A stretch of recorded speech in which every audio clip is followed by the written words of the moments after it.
Hey everyone, welcome back to New Earth Teachings. I'm your host, Rudy, and I'm truly honored to have you with me today. This episode is called The Sacred Connection, Opening Your Heart and Mind to the Divine. And trust me, this is one of those episodes that hits deep, but in the most beautiful, gentle kind of way. Let's begin with a question.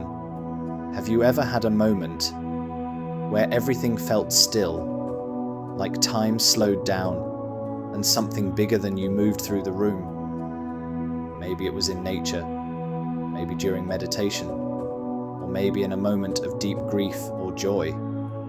Those moments are glimpses of the sacred, the divine. And that connection? It's not just a one-time thing.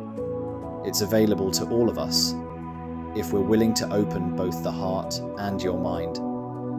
Now, in many spiritual traditions, from ancient Sufi mysticism to modern teachings like those of Eckhart Tolle or Michael A. Singer, there's a common thread, and that is, the path to the divine is through the heart, not the intellect, not just knowledge, but presence, stillness, and love. As Rumi beautifully said, your task is not to seek for love, but merely to seek and find all the barriers within yourself that you have built against it. So let's talk about those barriers. Because if connecting to the divine is so natural, why does it feel so hard sometimes? The truth is, most of us have closed parts of our heart. Not because we're bad, but because we've been hurt.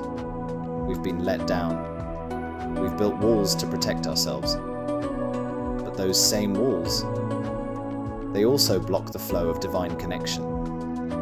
To reconnect, you don't need to force anything. You don't need to climb some spiritual ladder. You just need to soften, to breathe, to allow. So take a deep breath. Really breathe into it. Feel the warmth of your hand. Feel the beat of your heart. This isn't just a physical act, it's a signal to your nervous system, to your spirit, that it's safe to connect again. Now let's bring the mind into this too, because the mind often gets a bad rap in spiritual circles, but it's not the enemy. It just needs to be aligned with the heart. When your heart and mind are in harmony, you move from confusion to clarity, from resistance to flow. That's when intuitive insight comes. That's when you start hearing the voice of the divine, not as thunder from the sky, but as a whisper from within. Many spiritual teachers, like Marianne Williamson and Caroline Myss, talk about this inner alignment. It's not about becoming spiritual. It's about remembering that you already are. You are a spark of the divine.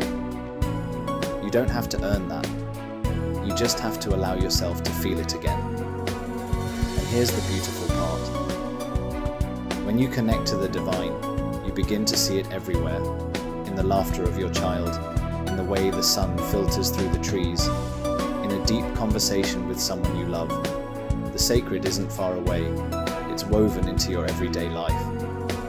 As Ram Dass said, we're all just walking each other home. So how do you keep this connection open? Here are a few gentle tools you can bring into your life. Heart-focused meditation.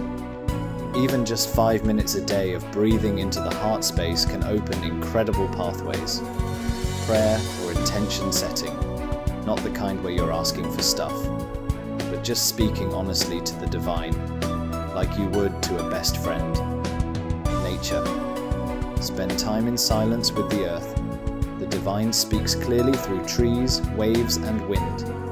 Gratitude. It's a frequency that instantly shifts you from fear to love.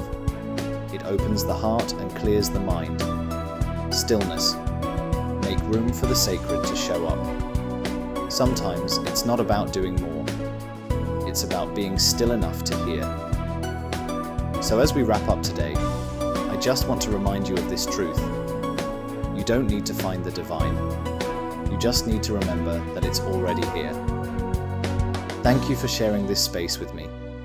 I'm Rudy, and this is New Earth Teachings.